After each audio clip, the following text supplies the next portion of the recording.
Jæja, þá erum við að hefja þennan opna fund þar sem við erum að fara í gegnum niðurstöður af loftgæðum í grundaskóla. Eins og við viljum bara bjóða alla hjartalega velkomna sem að fylgjast með þessari útsendingu. Eins og við þekkið þá er staðið yfir athugun á húsnæði grundaskóla vegna heilsufarseinkenna hjá nokkrum nemendum og starfsfólki. Og markmið fundarins er að kynna rannsókn verkís sem var falið að gera ítarlega úttekt á öllu húsnæðinu sem var unnin á síðustu vikum og nú liggur fyrir lokaskýrsla en hún barst til okkar núna í morgun og mun Indriði Níelsson, byggingaverkfræðingur hjá Verkís sem hefur haft yfirumsjón með þessu verki, hann mun kynna niðurstöðuna hér á eftir. Við viljum leyfa ykkur, foreldrum barna í grundaskóla, að fá fyrst aðgengi að þessum niðurstöðum með þessari kynningu og fá tækifæri til að spyrja bæjaryfirvöld og sérfræðinginn hjá Verkís spurningar. Þið getið nýtt ykkur textasvæði upp í hægra horninu til að setja fram spurningar. Við munum fara í gegnum þær í lokin, þannig að við munum klára hér kynningar sem að fara fram og svo munum við taka spurningarna í lokin og það mun fara þannig fram að ég mun lesa upp spurningarnar og gefa þá Indriða, Sigurði eða ég sjálfur mun svara því sem er beint til bæjaryfirvalda. Eins og fram hefur komið þá er megin ástæða þessara óþæginda taldar vera rykgagnir frá glerung vegna ófullnægjandi frágangs rakavarnarlags í lofti og veggjum en einnig vegna rakaskemmda sem við höfum þá að vinna með. Og það hefur leitt til myglu og við munum fá að fræðast nánar það á eftir. Skýrslan sem hefur verið unnin er til bæði í lengri útgáfu sem barst okkur í morgun ásamt minnisblaði sem er styttri samantekt á skýrslunni og verður það aðgengilegt á vef Akraneskaupstaðar strax og fundi lýkur en eins og ég sagði áðan þá vildum við gefa ykkur foreldrum barna í grundaskóla og öðrum sem á hlýða tækifæri til þess að fá þessar niðurstöður fyrst til ykkar áður en að þær færi til allra annarra í bænum. Mig langar að vekja sérstaka athygli á því að hafa í huga að endanleg skýrsla barst okkur í dag og þurfa fagráð og bæjarstjórn smá svigrúm til að klára ákvörðunartöku snertir þá valkosti sem að okkur blasir við og snúa helst að C-álmu sem er kennslurými yngsta stigsins. Og þó hratt hafi verið brugðist við því sem laga mátti, þar að segja gengið í það sem var hægt að laga með skjótum hætti, þá viljum við vanda ákvörðunartöku, fara vel yfir valkosti og eiga gott samtal við stjórnendur, fagaðila, kennara þá valkosti sem gæti boðist í þessari stöðu og einnig er mikilvægt að þið foreldrar séu vel upplýst og hafið áhrif á þá valkosti sem okkur stendur til boða, til dæmis sem snýr að endurnýjun eða endurbótum á C-álmu skólans. Aðgerðaáætlun var virkjuð í upphafi mánaðar, þar sem nemendur og starfsfólk var tekið út úr rýmum sem að við töldum að loftgæði væru ófullnægjandi og mikilvægt er að í öllu okkar starfi og við höfum lagt mikla áherslu á það frá upphafi að taka ekki áhættu með börnin og því var ákveðið að bregðast við nú þegar. Ég vil nota tækifærið og þakka starfsfólki Akraneskaupstaðar sem hefur unnið að þessu með miklu innsæi og fumlausum vinnubrögðum og hefur gert það mögulegt að halda úti skólastarfi við mjög breyttar aðstæður undanfarna daga og svona farið að telja í á aðra viku. Stjórnendur, kennarar, iðnaðarmenn, nemendur, foreldrar, við öll mjög stórt hrós skilið fyrir það hvernig þið hafið sýnt frábæra sveigjanleika í að vinna með okkur og við höfum horft á þetta ekki sem vandamál, heldur verkefni sem ber að leysa.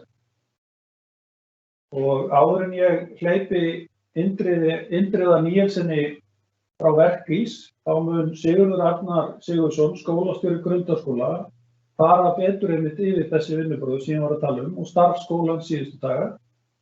Ég mun fara svo yfir það eftir að Indrið hefur lokið máli sínu, hver næstu skref verða í úrbótaáætlun og þegar ég hef lokið því, þá munum við skoða hvaða spurningar hafa komist inn og ég hvet ykkur bara til að nýta ykkur þann möguleika á meðan að fundur stendur og við munum gera okkar besta til að svara spurningum eins vel og mögulegt er. En þá komið að Sigurði Arnari Sigurðssyni, skólastjóri Grundaskóla og ég gef honum orðið. Gjörðu svo vel.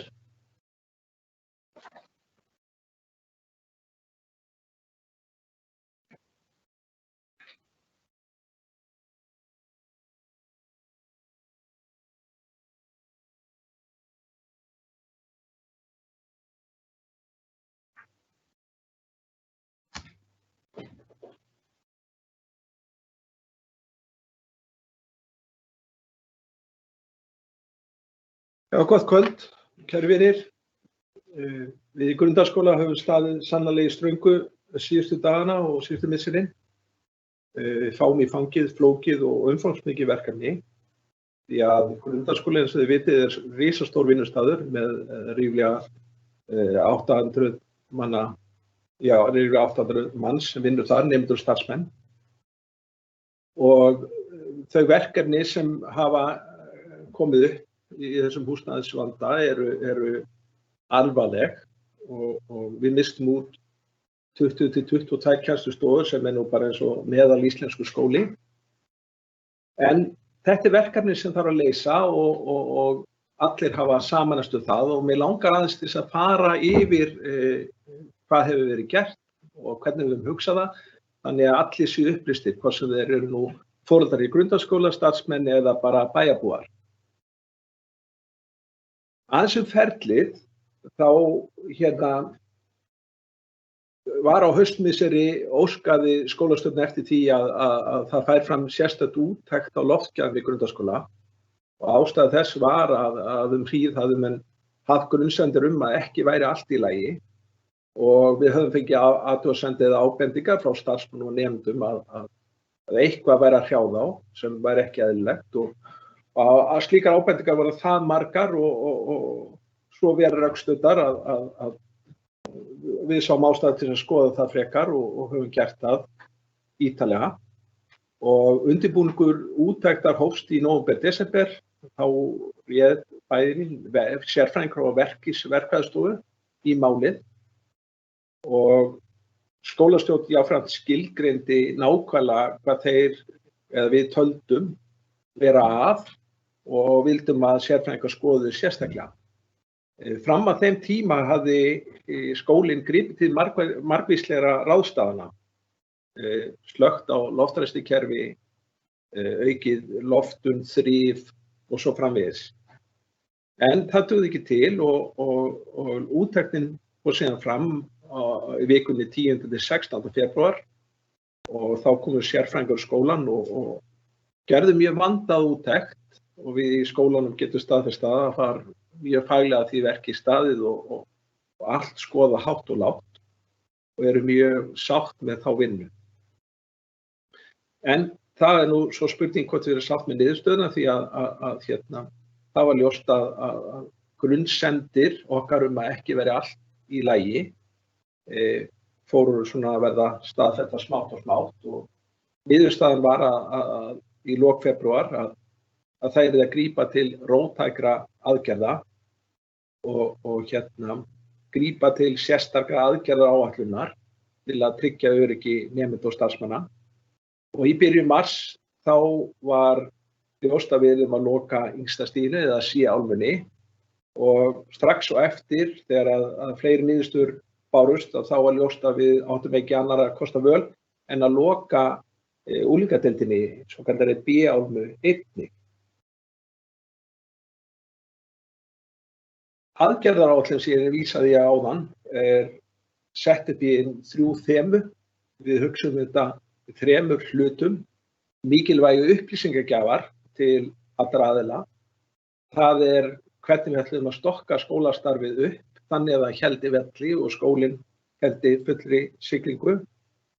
Þetta varðaði yngsta stigið, einnig frístundastarf skólans, miðstig, unglingastig og síðan stoðþjónustuna. Og í 3. hluta þá það hreinsunar- og öryggisstarf. Ef við förum aðeins yfir upplýsingagjöfina þá höfum við lagt okkur fram að veita góðar upplýsingar. Þetta eru upplýsingar til sérfræðinga að reynsla skólafólks berist til þeirra sem að skoða húsið og rannsaka það því að þeir sem starfa í skólanum þekkja húsið best. Það líka að starfsmenn fái góðar upplýsingar þannig að við löpum öll í takt og getum við unnið vel saman. Við höfum reynt að upplýsa foreldra og nemendur eins og kostur og í 4. lagi þurftum við einnig að auglýsa almenning almennt, fjölmiðla og aðra. Og það höfum við gert með fréttum á heimasíðu skólans sem þarna skjáskot af, í Vídök, samskiptakerfi skólans, í fréttabréfum, tölvupóstum og svo símtölum. Ég vona að allir séu sáttir við upplýsingagjöfina. Við höfum allan að lagt okkur öll fram við að veita góðar upplýsingar og ég veit að kennarar og umsjónarkennarar hafa haldið vel utan um sína bekki. Í öðru lagi það uppstokkun á skólastarfi sem mjög flókið verkefni því að grundaskóli jú mjög stór skóli. Dæmi það að þá settum við einstaklingsþjónustu fyrir nokkra nemendur. Það fólst í sjúkra eða heimakennslu, þar sem þau úrræði sem við þurftum að grípa til hentuðu þeim einstaklingum ekki. Í áherslum okkar var lagt upp með að yngstu börnin yrðu áfram í grundaskóla, 1. til 4. bekkur. Við gátum því miður ekki haldið miðstigin inni en lögðum áherslu að 5. til 7. bekkur færi sem allra styðst frá skólanum og í helst stuttan tíma. Og í upphafi lagt upp með að það helst ekki lengra en í vikutíma sem gekk svo eftir. Við nýttum stofnanir og húsnæði sem fyrirtæki eiga og bæjarfélagið, svo sem frístundarmiðstöðina, Þorpið og Arnardal, tónlistarskólann, Fjölbrautaskóla Vesturlands, íþróttamiðstöðin Jaðarsbökkum og fleiri staði og þegar mest lét þá vorum við með 7 starfsstöðvar. 8. bekkur og 9. bekkur enn fyrir utan skólan. 8. bekkur þessa stundina í þorpinu, byrjaði í tónlistarskólanum og færði sig síðan í þorpið og gerur ráð fyrir að hann verði í þorpinu til vors. 9. bekkur hins vegar kominn upp í frístundamiðstöðina og gert ráð fyrir að skólastarf 9. bekkjar verði þar fram í seinni hluta apríl og þá vonumst við til að komast í góða aðstöðu á Fjölbrautaskóla Vesturlands. En 10. bekkur, hann kom strax inn í Fjölbrautaskólann og býr við mjög góðar aðstæður þar. 3. hlutinn hreinsun og öryggisstarf. Það þarf í forgangi okkur að tryggja öryggi barna og starfsmanna. Það þarf líka að tryggja að skólastarf leggist ekki af og haldi áfram. Það höfum við gert og ekki mist út einn dag. Við þurfum að endurheimta verðmætamuni og foreldrar og nemendur og starfsmenn þurfa ekki vera hræddir það að við séum að flytja, sigta hluti á milli bygginga eða með okkur. Heldur höfum lagt okkur mjög fram við það að huga að hreinsun og öryggi varðandi það. Við hefum líka flokkað muni á þeim svæðum sem við erum hræddust að fá skell og verður kynnt hér á eftir. Þannig að hugsanlega þurfa að farga námsgögnum og húsmönnum sem þar eru eða innanlandsmönnum. Og reyndar hefur það verið gert að hluta þegar. Nú í fjórða lagi þá höfum við hugað að uppbyggingu og endurbótum og í samstarfi við framkvæmdasýslu bæjarins þá höfum við fylgt eins og kostur undirbúning að endurbótum og nýtt í þá vinnu leiðsögn færustu sérfræðinga. Við höfum líka verið að reyna að nýta okkur reynslu annarra skóla og forðast að gera sömu mistök. Við þessa vinnu höfum við líka notið leiðsagnar foreldra og annarra sem þekkja vel til og foreldrar hafa nú komið ríkulega að hreinsun sem og íþróttahreyfingin en IA hefur stutt okkur í ekstra vinnu. Og í fjórða lagi þá höfum við hafið vinnu að endurbyggingu skólans og ákvarðanir nákvæmlega útfærslu á því sem ekki hafið, þá það hlutverk okkar sem störfum í skólanum að hafa hugmyndir og tillögur og hvetja til þess að horft sé til framtíðar og blási til sóknar þó í augnablikinu séum við kannski í vörn. Ég vil segja að það rauninni afrek skólasamfélags að hafa haldið öllu gangandi þrátt fyrir að hafa lent í öllum þessum áföllum og mist út allt þetta kennsluhúsnæði því fyrir var grundaskóli mjög þétt setinn. En að missa 2/3 hluta skólahúsnæðisins reyndi verulega á starfsmenn, foreldra og nemendur og það má virkilega hrósa öllum þessum aðilum fyrir samvinnu og samtakamátt. Þetta hefði ekki verið mögulegt nema allir legðust á eitt að leysa málið. Stórt hrós fyrir það. Ég virkilega stoltur af öllu mínu fólki. Það verður líka að muna að þakka öllum þeim stofnunum og fyrirtækjum sem hafa lánað okkur húsnæði og tekið á móti okkur og tekið á móti nemendur okkar á síðustu dögum og vikum og brugðust hratt við og rauninni gert allt fyrir okkur sem við höfum beðið Það hefur verið virkilega gaman að til dæmis að sjá hvað mörg fyrirtæki áttu frumkvæði að því að bjóða nemendum í heimsókn þegar að mest gekk á og þar af leiðandi hjálpa okkur að brúa bilið. Það var frábær tenging og virkilega vel þegið. Ég vil líka fyrir hönd skólastöðvar hrósa bæjaryfirvöldum því að leið og við erum nú gagnrýnin og ýmislegt þá eigum við líka að nýta tækifæri til að hrósa fyrir það sem vel er gert. Því ég get sagt að ég er mjög ánægður sem skólastjóri Grundaskóla hvernig bærinn hefur komið inn þegar að var að koma í ljós fyrir framan hvaða verkefni við stóðum að finna það að það bæði verið stuðningur og vilji bæjaryfirvalda til að taka fast á þessu máli og fara alla leið ef á þyrfti að halda.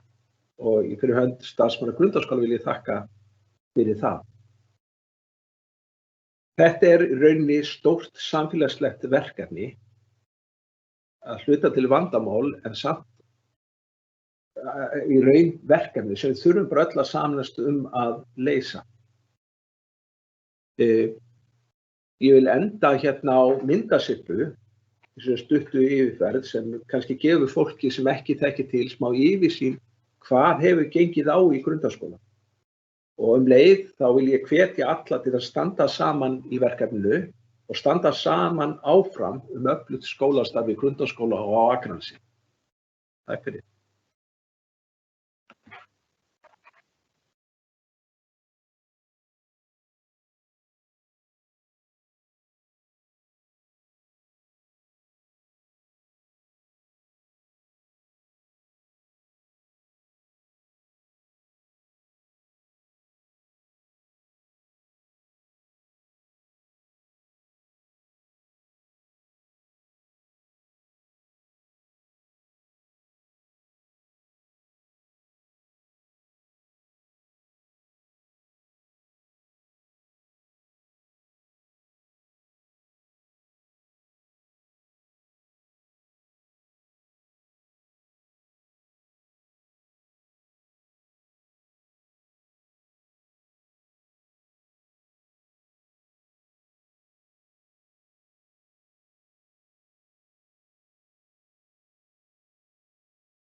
Já, þá erum við búin að fá þessa góðu samantekt frá honum Sigurði skólastjóra og það óhætt að segja að hans orð standa saman öflugt skólastarf á Akranesi. Þetta auðvitað lykillinn fyrir okkur. Það að tryggja öflugt og gott skólastarf hjá okkur. Við erum stolt af okkar frábæru leik- og grunnskólum og þetta starf skiptir gríðarlega miklu máli og frábært að sjá hvaða samstaða hefur verið í verkefninu. Þá komið að kynningu Indriða Níelssonar og hann eins og ég nefndi, hann byggingarverkfræðingur hjá Verkís. Hefur haft yfirumsjón með þessari kynningu og ég ætla bara að gefa honum orðið. Gjörðu svo vel, Indriði.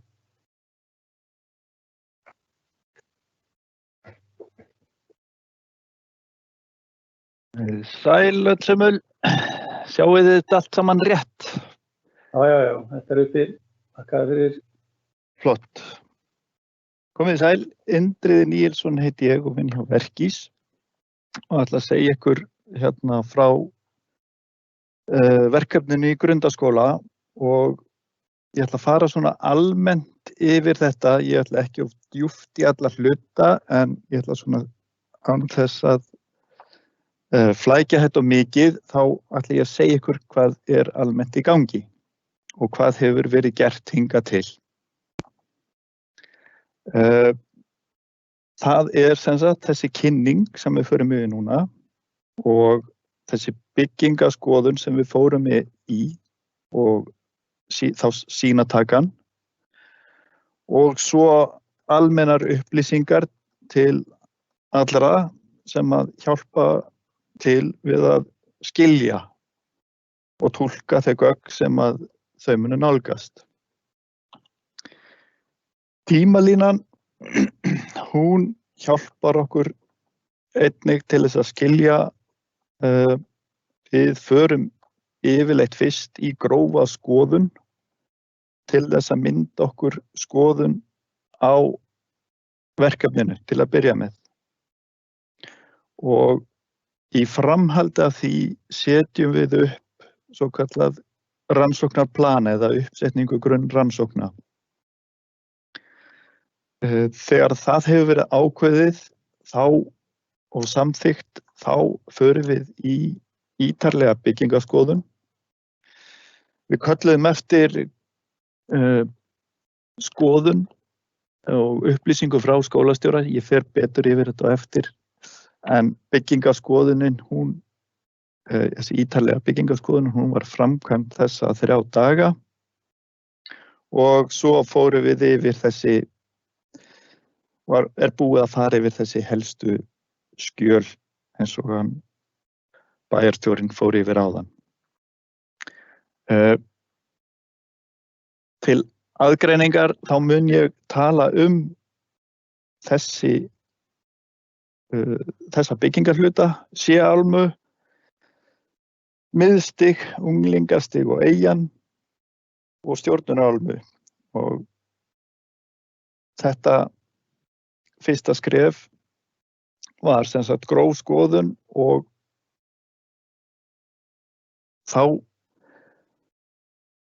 svo byrjum við í þessari ítarlegu byggingaskoðun að þá förum við í hvert einasta rými og allir útveggir og votrými eru rakamældir. Þá sérstök áhersla lögð á alla staði sem koma fram í grófskoðun sem og allar upplýsingar frá íbúum sem og þekkta viðkvæma staði. Og þetta eru gríðarlega mikilvægar upplýsingar því að allar þær kvartanir sem að berast úr skólahúsnæðinu, allar þær upplýsingar þurfum við að fá til þess að við getum skoðað þá staði sérstaklega. Við leggjum mikla áherslu á að skrásetja gamalt og skemmt byggingarefni. Og svo opnum við á nokkrum stöðum inn í byggingarhluta þar sem við teljum að við þurfum að fá frekari svör. Samhliða þessari skoðun eru tekin rótak-sýni eða svokölluð myglusýni og úr þeim er ættuð mygla. Í þessari ítarlegu byggingaskoðun felst nefnilega að við leitum að öllu sem er gamalt rakaskemmt, nýtt rakaskemmt.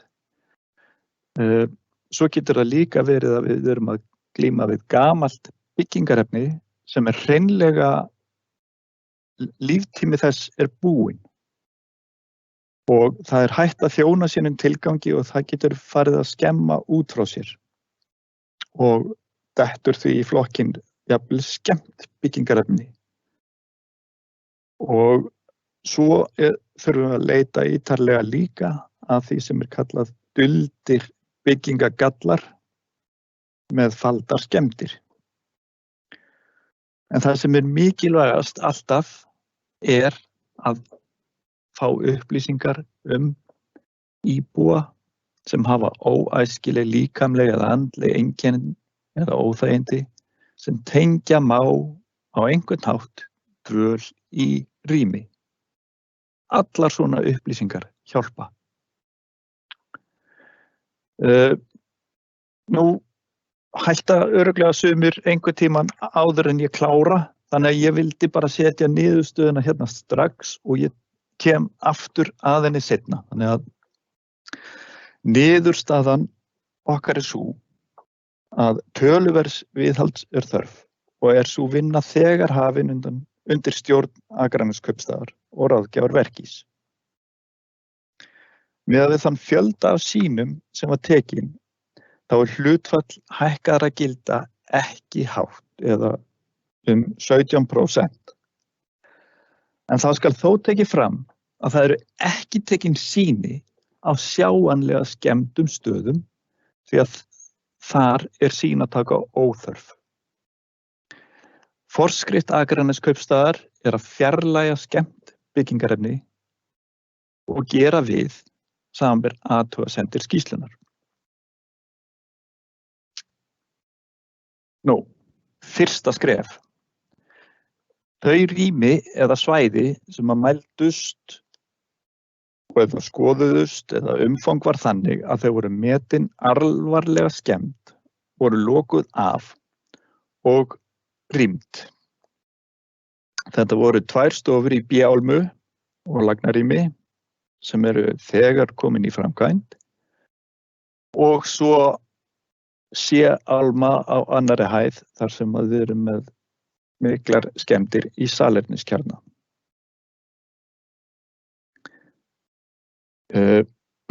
Svo mun ég taka fyrir hverja álmu fyrir sig og skella upp svona grunnmyndum og þar sem að ég fer annars vegar yfir almennar athugasemdir með bókstaflegum skýringum, þá eru þær staðsettar á ákveðnum stöðum og svo koma skýringar.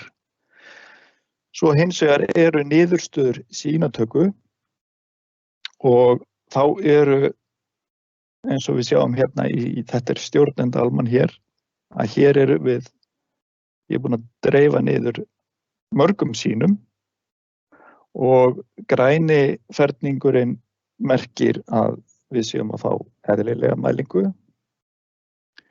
Guli ferningurinn þýðir í rauninni þetta getur verið eðlilegt en þarf að skoðast betur og verður skoðað betur í stærra samhengi. Rautt sýni, það er sveppur eða gró sem er slæmt til innivistar og þarf að laga óháð öllu öðru umfangi.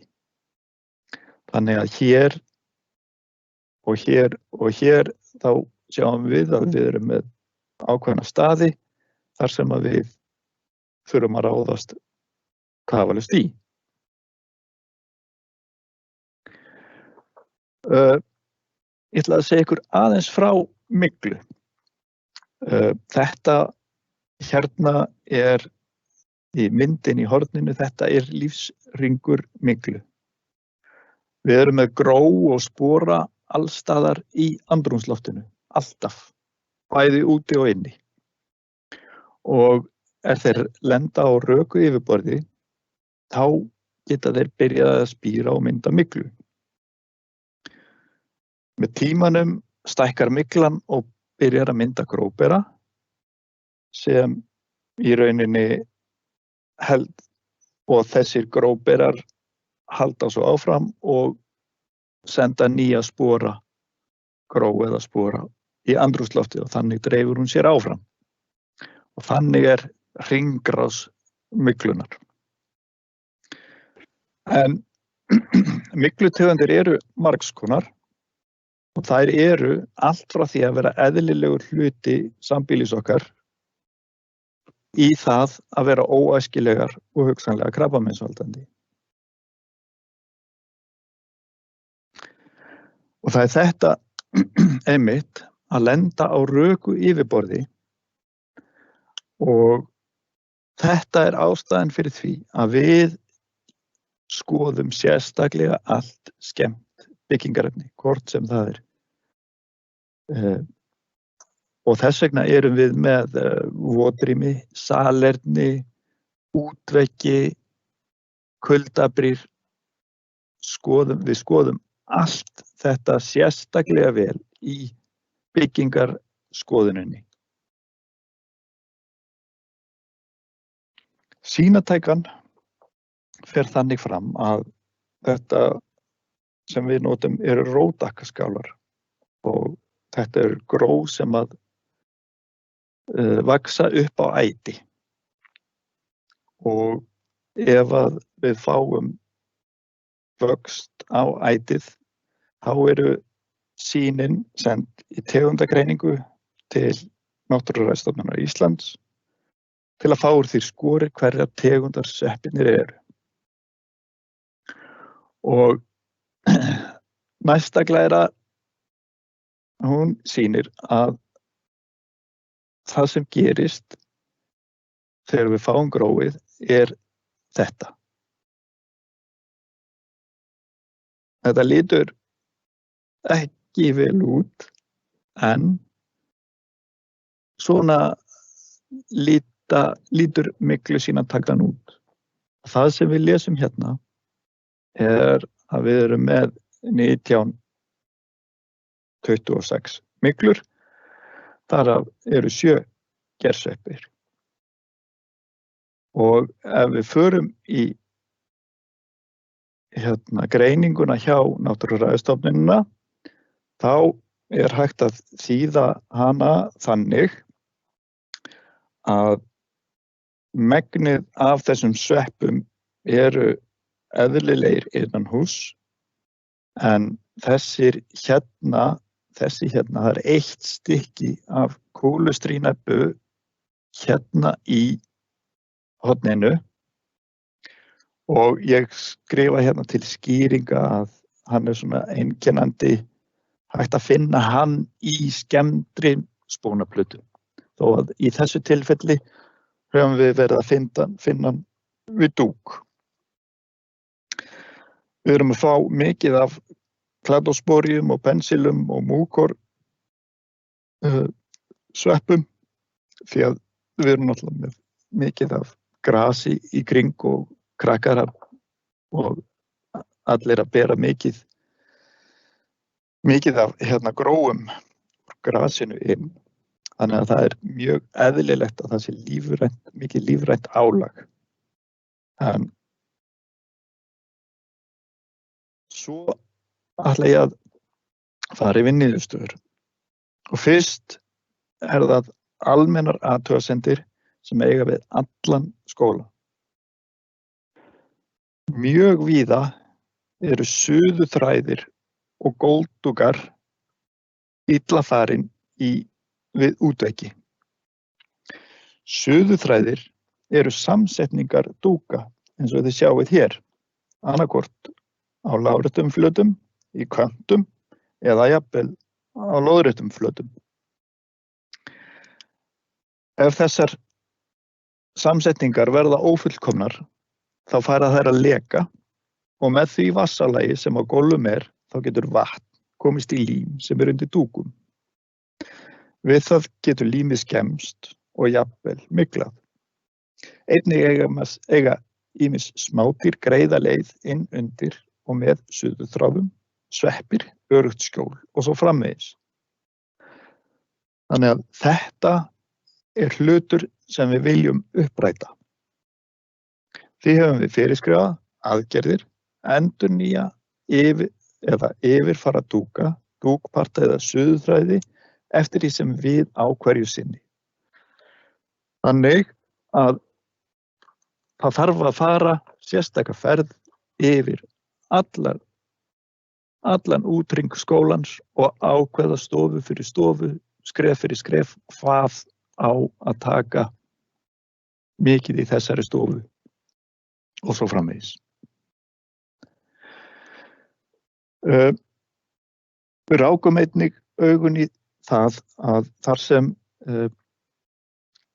flestar kvartanir eru á annarri hæð í C-álmu, þá var einnig mikið lekatilkynningar og sáum við lekatauma liggja niður með límtreysbitum og þar sáum við að þetta á rakavarnalag alla jafna að leysa. Og ef frágangur rakavarnalags er ekki réttur og í lagi getur bæði heitt loft og raki stigið upp í gegnum þakverkið og orsaka óhóflega þéttingu í þaki og þannig hugsanlega raka og fúamyndun. En sömuleiðis getur myndast undirþrýstingur í rýminu þar sem loft dregst af og til í gegnum óþétta byggingarhlutana og dreigi með sér ryk, lykt og óhreinindi. Þannig að þetta er tvíhliða vandamál. Svona lítur þá í raun yfirlitsmynd yfir stjórnendalmuna.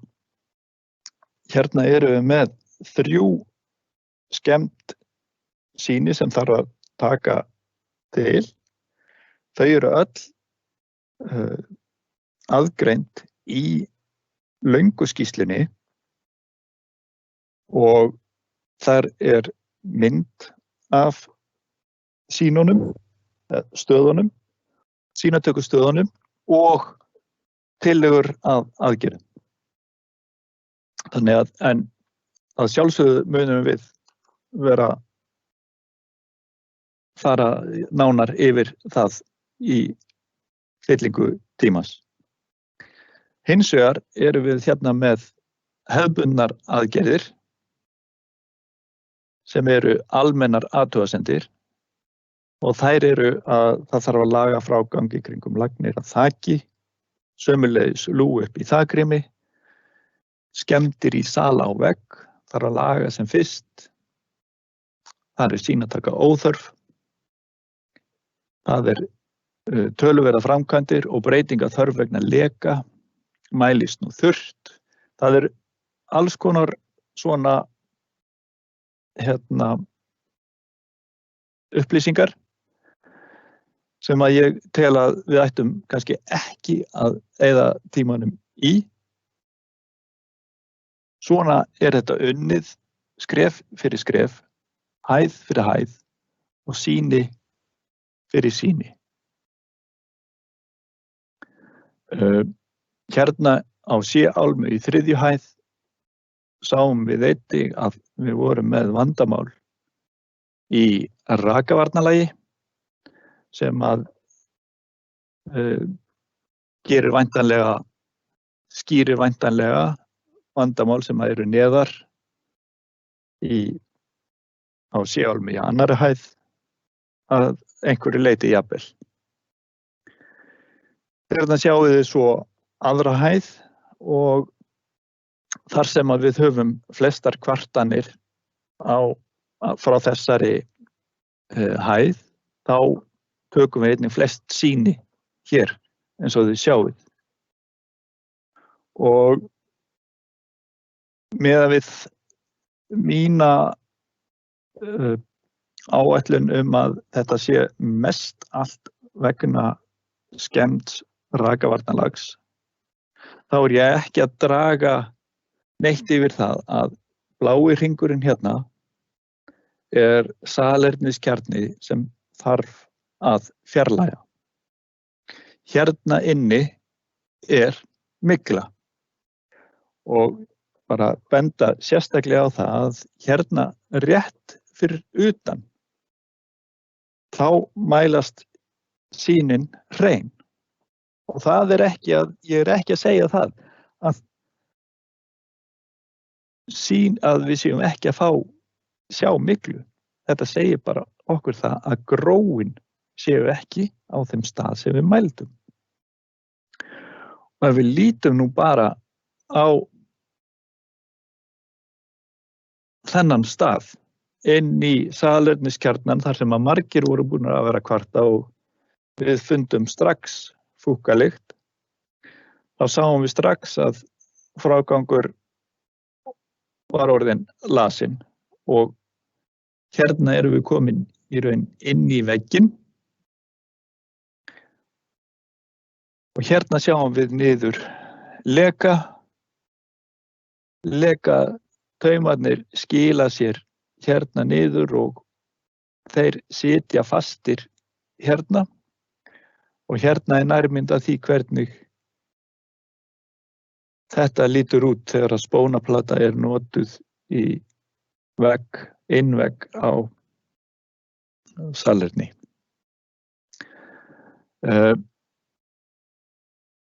Það eru marg atriði á 2. hæð í Sé-Álmu. Það að skipta út öllum blindlokum. Það að loka salerniskjarna af. Það að fara yfir rakavarnalag eins og lekaummerki sína. Breyta þarf rakavarnalagi í veggjum sem virðist jafnvel vanta að hluta. Svo þurfum við að fara betur upp í þakið og þétta milliveggi í miðrýmum og frágangu í loft og í kringum stokka. Á 1. hæðinni þá þetta unnið alveg á sama hátt og enn og aftur nefni ég að á þessu sýni sem heitir C46 þá tekin mynd og sýnið rætt sýnið í skýrslunni. Fyrir 1. hæðina á Sé-Álmu þá vorum við að tala að laga kringum frágang í kennslueldhúsi, skoða kringum niðurfall, yfirfara frágang í kringum vaska og þannig skipta út lausun dúk, floti og lagfæra, þannig að allar þessar athugasemdir fara á verkefnalistan hjá Akraneskaupstað. Nú á miðstigi þá tókum við ekki sýni. Við sáum skemmdi á útveggi og raka í kringum hurðir. Við sáum þessi svipuðu vandamál í kringum niðurföll og sökla og dúka og útveggi. Þannig að þetta í rauninni komið inn á almennan lista hjá Akraneskaupstað og töljum í rauninni ekki tilefni til að taka sýni þar sem við mældum engan óeðlilegan raka umfram það sem við höfum þegar talið. Í B-álmunni, þar fóru sýnatökur fram. Þannig voru tekin 12 sýni og 6 mældust með hækkuð gildi. Hérna var tilkynning gamlan leka og sýnatakan sem hafði verið viðgerður og sýnatakan sýndi að við þyrftum að gera betur þar. Þannig að þessi framkvæmd þegar komin vel á veg og sömuleiðis hefur gryfjan og verið að tæma gryfjuna. En þessi sýni hérna eru tekin fyrir ofan gryfjuna því að við ákváðum að vera ekki að opna ofan í gryfjuna á þessum tímapunkti.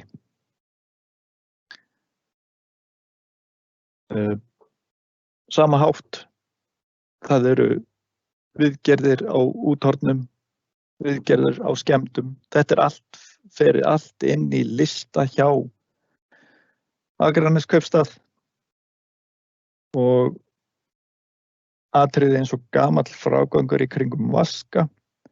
Það úthreinsun á gryfju og svo framvegis. Eyjan í sýnatöku, þá voru tekin 5 sýni og 1 mældist með hækkað gildi sem krefst útskiptingar. Þar var hins vegar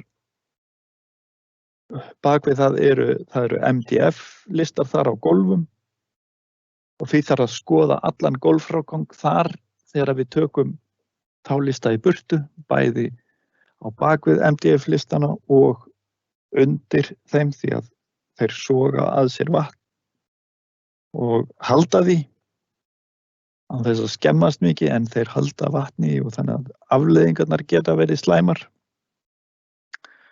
Það þarf að breyta frágangi á baði. Bað þarf að vera ætlað fyrir mikla notkun og þegar skemmt. Rangur gólffrágangur, rangur veggfrágangur og borðplata skemmt. Þá ég komin aftur að niðurstöðunni að það töluvers viðhaldsstörf og sú vinna þegar hafin. Stóru atriðin þar sem að rýmingar var virkilega þörf, þau hafa verið rýmd en svo stendur til að taka á stærstu atriðunum fyrst og tryggja að því að það þannig að skemmt byggingarefni á aldrei að vera inn í skólanum. Þannig að við erum bara rétt að byrja okkar starf með ykkar hjálp. Þannig að núna kannski bara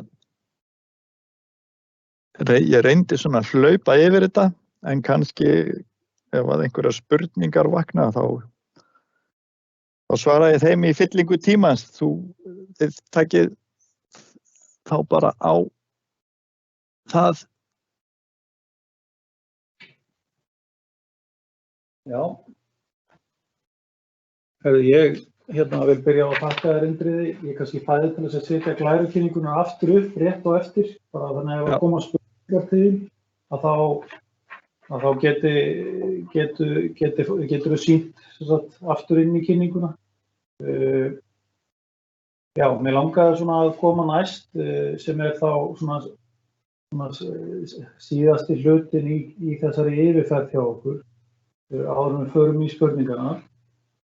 Það langar mig bara að ítreka það sem ég tók fram hér í upphafi að við höfum í huga að endanleg skýrsla bara nýlega komin til okkar, bara í morgun, en við erum þó búin að hafa núna aðdraganda sem að gerði okkur kleift að bregða strax við eins og gert var og Sigurður lýsti hérna svo vel hérna áðan. En það mikilvægt að bæjaryfirvöld fái smá svigrúm til að klára ákvörðunartöku í þessum stærri svæðum og þá ég að vísa sérstaklega til C-álfunnar, það sem að yngsta stigið en það sem að við munum gera næst að meta nokkra valkosti sem í stöðunni, kostnaðarmeta þá og svo munu þeir vera ræddir á fundi bæjarráðs í næstu viku.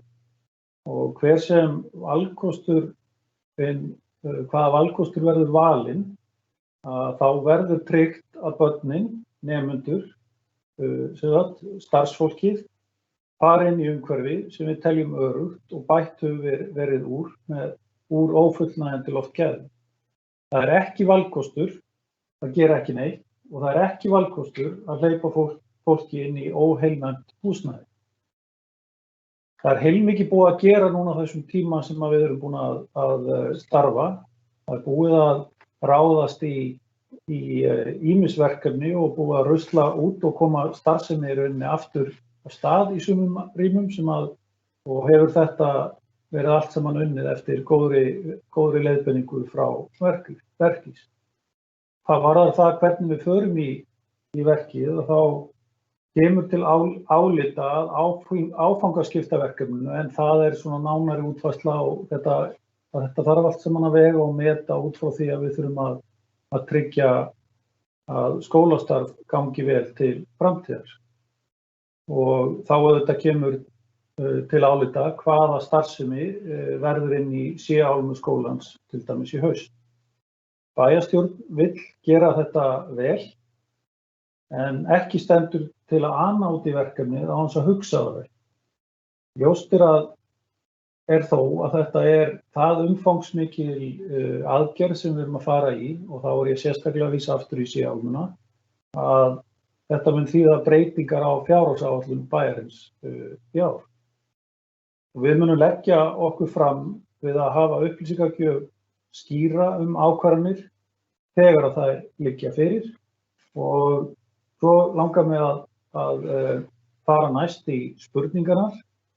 Eins og kom fram hér í inngangi mínum þá og það varðar fyrstu spurninguna sem kom hérna á meðan að samtalið var í gangi og það spurningin verður lengri útgáfan af skýrslunni aðgengileg og ég hef skrifað í textasvæði og bara endurtek það fyrir þá sem hafa ekki náð að lesa það, já, lengri útgáfan verður birt, sömuleiðis styttri útgáfan og kynning Indriða og Indriði þú mátt endilega senda mér kynninguna þannig að við getum birt hana sömuleiðis með hérna á eftir og svo höfum við fengið samantekt frá Náttúrufræðistofnun Íslands og sem að sýnir í rauninni hvernig þessi sýni sem að Indriði fór yfir áðan, hvernig þau komu út og hvernig Náttúrufræðistofnun Íslands fjallaði þetta og svo í rauninni vinnur Indriði með þetta en þetta verkís og Náttúrufræðistofnun hafa átt gott samstarf þetta verkefni. Önnur spurning sem að hér komin, sem varðaði glærunar, ég búin að minnast á það, þetta verður allt saman í frétt á vef akranes.is leið og fundi lýkur. Og svo kemur hér spurning þegar skólastjóri talaði að horfa til framtíðar, þá skoðaðir möguleikar varðandi stækkun á skólanum eða slíkt. Við munum meta ýmsa valkosti í þessu, meðal annars hvort að við getum nýtt rýmin á annan hátt, þannig að hægt væri að meðal annars svipað og við gerðum í Brekkubæjarskóla, þar sem að skólastarf hefur þróast, hvort að hægt sé að nýta rýmin með öðrum hætti. Þar í Brekkubæjarskóla tókst að fjölga kennslustofum á þeim tímapunkti. Við erum að ráðast í þetta verkefni án þess að hugsa stækkun á skólanum, svo það komi skýrt fram, en ef að slíkir valkostir koma til greina til framtíðar, þá eru þeir ekki hluti af því verkefni sem við erum að horfa í akkúrat á þessu augnabliki. Hér komin spurning: mun Verkís sjá úttekt eftir að lagfæringar hafa átt sér stað? Já, við munum starfa með Verkís að þessu verkefni og ráðgjöf, og þeir munu fylgjast með framkvæmdinni allri hjá okkur á meðan að viðgerðir standa yfir. Indriði, hvernig svona verklagið hjá ykkur, svo ég spyrji bara svona út í það? Er það hluti af því að fara í úttekt í lokin hjá ykkur sömuleiðis eftir að þið svona eruð að veita okkur ráðgjöf? Er það svona hluti af því sem að þið mæli með í þessu? Og ég spurði þið nú bara hérna út frá þessari spurningu. Já, sko, það í rauninni partur af verkefninu náttúrulega að fylgjast með sem best, fylgjast með framvindunni allan tíman, og finnst mér persónulega það mikilvægara að sjá til þess að verkefnið sé rétt og vel gert eins og við ætlum að gera, að fylgjast með því strax á verktíma og halda utan lista þannig að það sé engin útistandandi verkefni en sem að eru eftir, en loka úttekt í lok svona verkefna getur verið mjög flókin og í rauninni eru þetta margar úttektir sem að fara fram, jafnvel margar í hverri einustu skólastofu. Þannig að ein úttekt, hún á ekki við í svona stórum skóla. Ef þetta svarar einhverju. Já, ég held að lykillinn liggi í rauninni í því, eins og þú fórst yfir að þið eruð að vinna með okkur á meðan að við erum að klára lagfæringar í gegnum ferli. Og það er það sem við erum ykkar ráðgjöf skiptir væntanlega mestu máli, eða hvað, Indriði? Jú, það er akkurat. Það er að við viljum koma sem mest að ferlinu á meðan það er í gangi. Ekki að reyna að redda einhverju eftir á. Já, svo er hérna spurning, Sigurður Ármannsson segir: hrós á skólastjóra og skólastjórn meðan náði í gegn að fá að gera úttekt og síðan hvernig brugðist við. Indriði talaði skemmt byggingarefni. Hvaða byggingu eru það í grófum dráttum? Indriði, þú kannski tekur þessa spurningu. Já, við skoðuðum ansi mikið og af upphleyptum spónaplötum. Spónaplötur sem þegar við tölum skemmd byggingarefni, þegar spónaplötur blotna þá ýfast þær upp, og maður sér þar líka eftir því sem að spónaplötur eldast, þá geta þær farið að hleypa út ákveðnum lofttegundum, og þess vegna var mikið mælt á upphleyptum spónaplötum. Skemmd byggingarefni skilgreinum við líka sem galla í gólfdúkum. Þá erum við að fást mjög algengt að við séum að fást við harðnaða gólfdúka við útveggi, og í kringum niðurföll þar sem að límið undir gólfdugunum blotnar og harðnar og myglar jafnvel. Og þetta svona í grófum dráttum það sem við leitum að. En svo má líka náttúrulega nefna að leið og við sjáum lekatauma í þaki, þá förum við að horfa, þá þurfum við að kíkja á bakvið rakavarnarlag eins og ég talaði áðan. Vona að þetta segi eitthvað. Já, þakka fyrir Indriði. Næsta spurning, mun skólinn eða Akraneskaupstaður fara í að fræða foreldra og starfsmenn hugsanleg einkenni og afleiðingar veikinda vegna myglu og rakaskemmda? Já, þetta mjög góð spurning og við ég held að sé mikilvægt að við stöndum vel að því að fræða fólk eins og við erum að gera, meðal annars með kynningunni frá Indriða, þar sem við skiljum mun á því hvaða mygla er hættuleg og hvaða mygla er ekki hættuleg. Kannski bara gefi Sigurði og Indriða færi á að koma með sitt álit á þessu. Indriði, nú ert þú líklega mesti sérfræðingurinn hér inni. Hvað mælir þú með við svona í upplýsingagjöf hvað þetta varðar? Já, ég setti nokkra lýsingu á helstu einkennum inn í almenna kynningablaðið. Sem sagt einfaldari kynningablaðið sem að verður ykkur aðgengilegt og þannig að sérstaklega ef að þið uppgötvið að barninu ykkar líður betur eða ver þegar það búið að flytja það innan veggja skólans eða jafnvel úr skólanum, þá legg ég eindregið til að þið skráið það og komið því til Sigurðar skólastjóra. Því að svona upplýsingar eru mjög mikilvægar.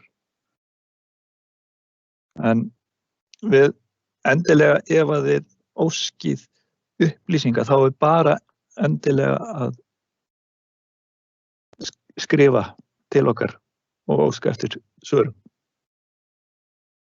Já, við hafðum áform að kynna þessi áhrif þannig að þeir sem hafa ekki gert sér grein fyrir því en hafa einhver hluta áttið einhver erleika etja tengt þessum einkennum átti sig á því, en við höfum verið í sambandi við hópforeldra sem hafa haft sambandi okkur út af veikindi barna sinna og erum einmitt að skoða þetta skipulega samstarfið þau hvort að breytingar verða á heilsu þeirra með flutningum milli álma og þeirra breytingar sem við erum að fara í. Þannig þetta allt í ferli.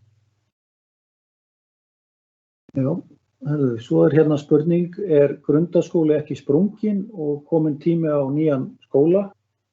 Sigurður, þú kannski, af því að þú ert nú mesta yfirsýn yfir skólan, vilt þú ekki svara allavega hvað var að hvort hann sé sprunginn og hvaða möguleikar í stöðunni þar? Já, ég myndi ekki segja að grundaskóli sprunginn, en hann kannski fullur.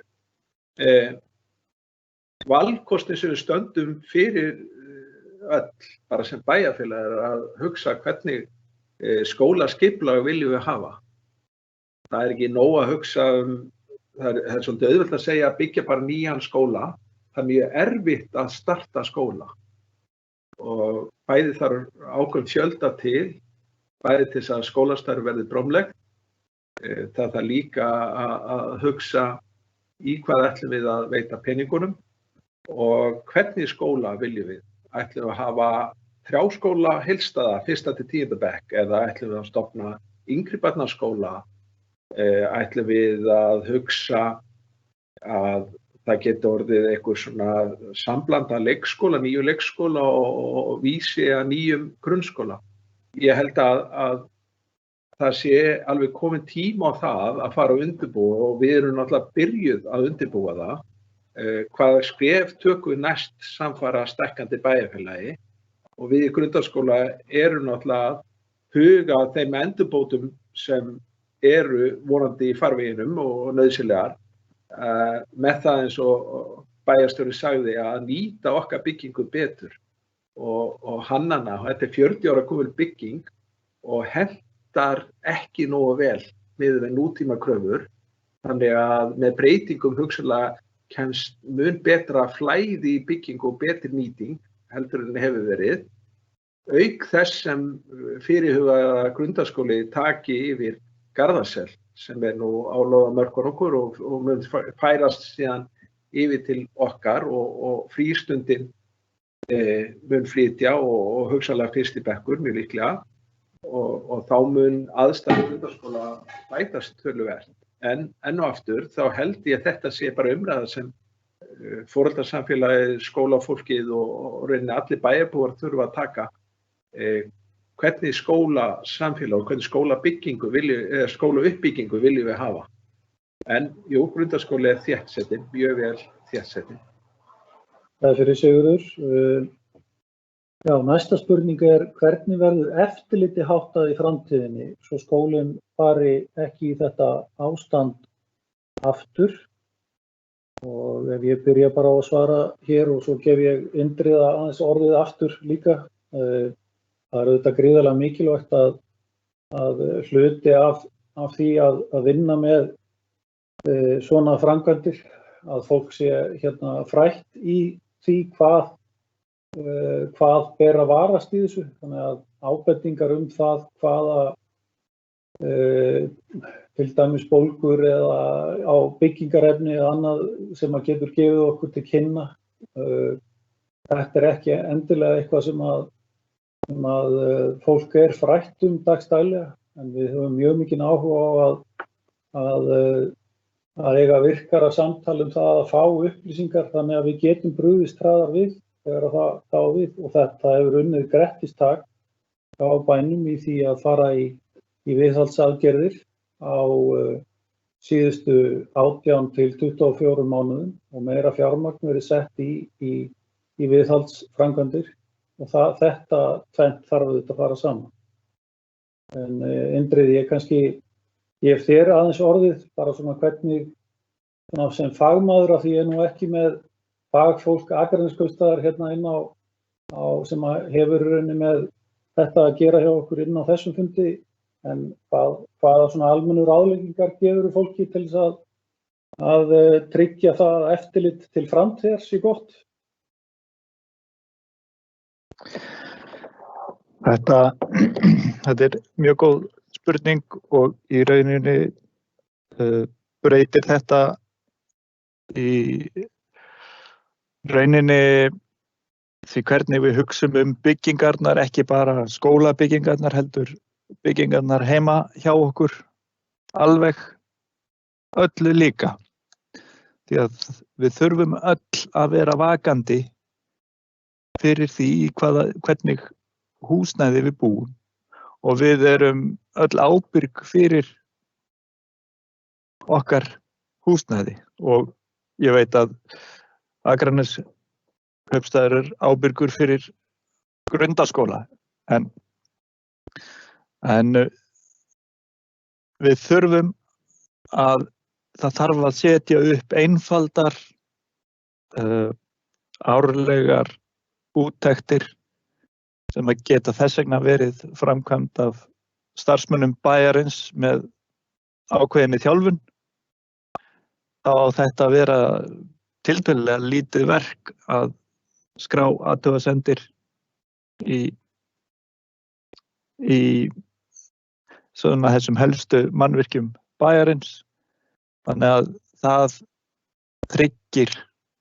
á að tryggja það að ekki fari illa. Og þekking á því hvernig brugðist skal við, það skiptir líka öllu máli. Þannig að ég held að þetta sé nú aðalsvarið fyrir því. Já, næsta spurning sá verkís úttekt á Fossvogsskóla, Indriði. Já, við sáum sýnatökur í Fossvogsskóla, já, sýnatökur og úttekt meðal annars, já.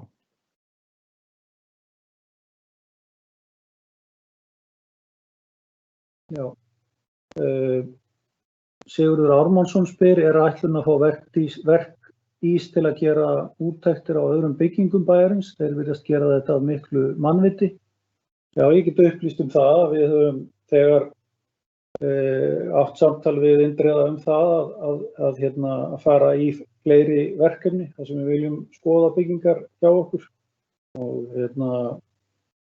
það er svo sem ekki búið að setja upp aðgerðaráætlun fyrir þær skoðanir, en við viljum einmitt nýta þeirra fagþekkingu til þess að fullvissa okkur að allt sé í lagi í þeim byggingum sem við höfum.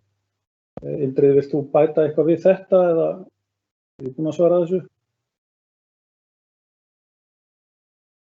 Já, líklega. Þá er það Gísli G. Pétursson.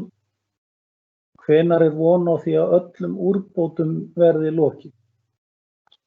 Og þá ætla ég að koma kannski bara aftur inn á það sem ég sagði hér í upphafi kynningar, að nú verða þeir valkostir metnir sem að okkur standa til boða og bæði kostnaðarlega séð. Það er ekki valkostur að fara aftur inn í C-álmuna fyrir en að við erum búin að ljúka þeim aðgerðum, en við höfum ákveðnar valkosti í útfærslu á því hvaða leið verður farin og það þarf smá ráðrúm í því hvernig við ætlum að nálgast það verkefni. Það getur þýtt, eins og ég nefndi, að þetta verði gert í einhverjum verkhlutum. Vonandi er hægt að ljúka þessu fyrir næsta haust, hvað var að sé álmuna, en það er möguleiki að það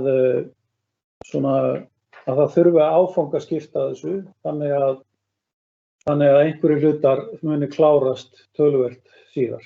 En þá vil ég aftur endurtaka að fólk fari ekki inn í óheilnæmt húsnæði. Það kemur ekki til greina.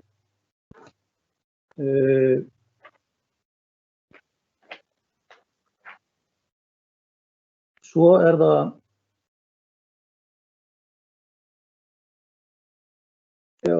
svo kemur önnur samhljóma spurning. Hér verður farið að skoða önnur mannvirki Akraneskautsstaðar líkt og Grundvallarskóla hefur gert. Og hugsalega miklu, já, þetta er búið að svara þessari spurningu, þetta er bara sama spurning, hér aftur orðið öðruvísi. Já, hér er spurning, ef ég er ekki viss sem foreldri, hver eru helstu hugsaleg einkenni þeirra sem veikjast vegna rakaskemmda eða myglu? Gott að vita til að tengja. Indriði, getur þú aðstoðað okkur við að svara þessari spurningu? Já. Núna myndi ég nú bara vilja deila þessum skjá hérna.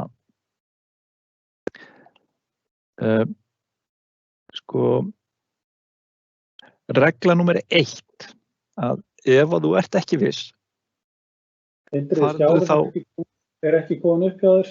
Nei, hann er að detta inn.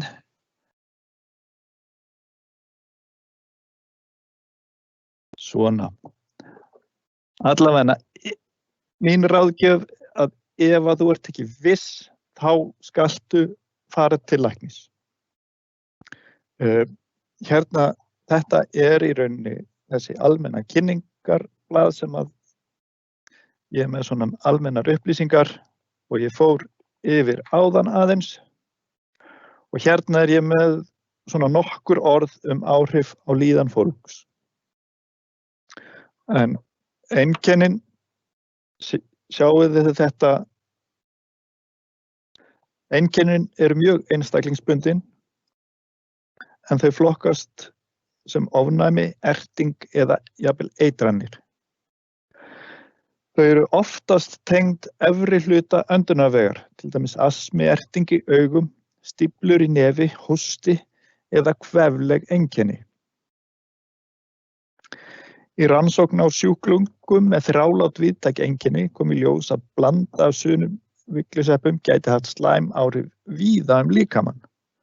Þannig að þetta getur haft, maður þekkir fótaóerð en helstu einkennin eru frá taugakerfi, það er höfuðverkur, erfiðleika við að muna, þvoglumælgi, svimi, máttleysi, almenn vanlíðan, þreyta, uppþemba, útbrot, vanlíðan, vöðvakippir, í augum og öndunarfærum, óþægindi, í nefi, hósti, rennsli úr augum, særindi í hálsi og þyngsli fyrir brjósti og mæði. Það skal þó taka fram að það er mikilvægt að leggja áherslu á að mygla virðist almennt vera frekar veikur ofnæmisveiki en aðeins 2% af íbúum Svía og Finna hafa myndað mótefni gegn algengum og útbreiddum myglutegundum. Til samanburðar hafa 30% ofnæmi fyrir pelsdýrum, rykmaurum eða frjókornum. Þeir sem hafa ofnæmi fyrir myglu hafa oftast einnig ofnæmi fyrir þessum ofnæmisvökum, þannig að það er líka hægt að horfa til þess. Það er þó mikilvægt að horfa til þess og skilja að það er margt annað en mygla sem getur erft okkur innanhúss. Þetta gerir alla leit einnig erfiða, þar sem oft snýst leitin fáa einstaklinga sem hafa ofnæmi sem þeir tengja ekki endilega við einstaka skemmda staði.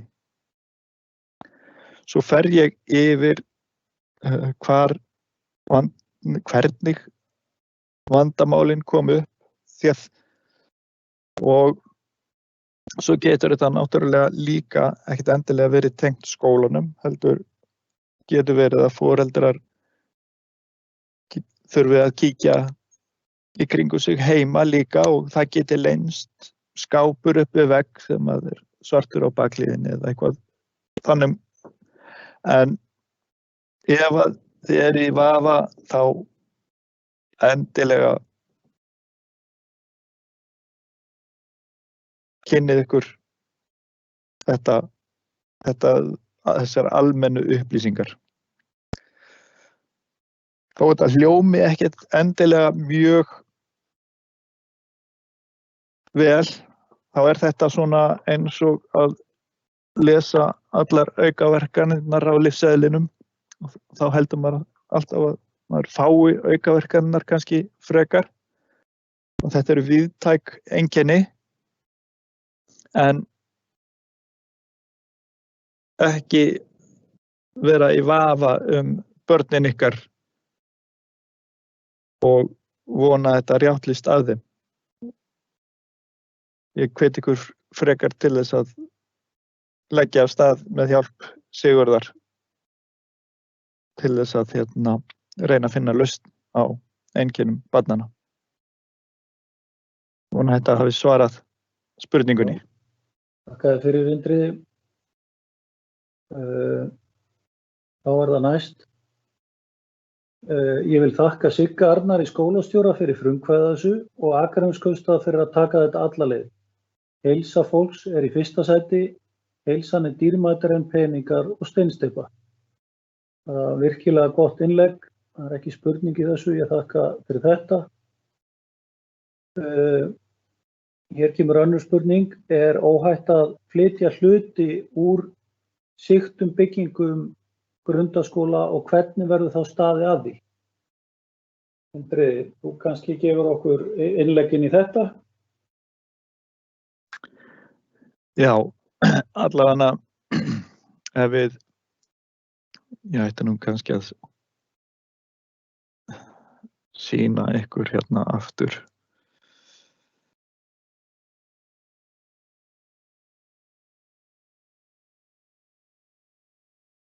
Afsakið.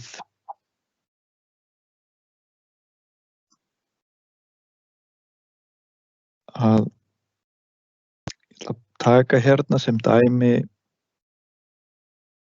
það sem ég sagði líka varandi sé-álmu á annarri hæð. þar sem við tókum mjög mörg sýni en við erum samt ekki að fá mikla dreifingu á gróum eins og ég benti á hérna í kring. Við erum ekki með miklar skemmdir, við erum með ákveðin svæði og allstaðar þar sem að við förum og finnum skemmd stærri svæði, þar munum við horfa til umhverfisins. Þannig að nú man ég ekki nákvæmlega í hverju C40, hverju C46,